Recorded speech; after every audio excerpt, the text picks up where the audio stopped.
This is the National Weather Service Forecast Office in White Lake, Michigan. The preceding signal was a test of the public warning alarm system for NOAA All Hazards radio station KEC63.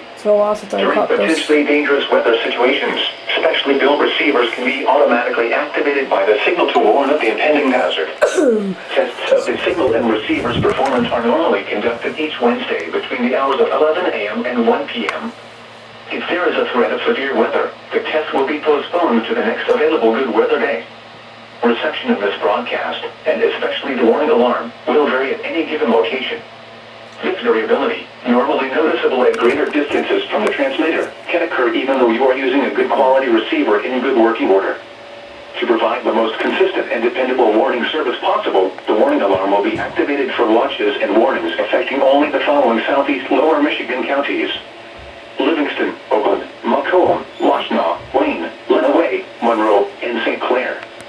This concludes the test of NOAA weather radio station KEC63. We now return to the normal broadcast.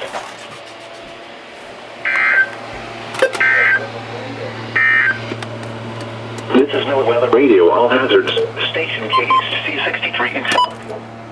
The station broadcasts from the National Weather Service in White Lake at a frequency of 100.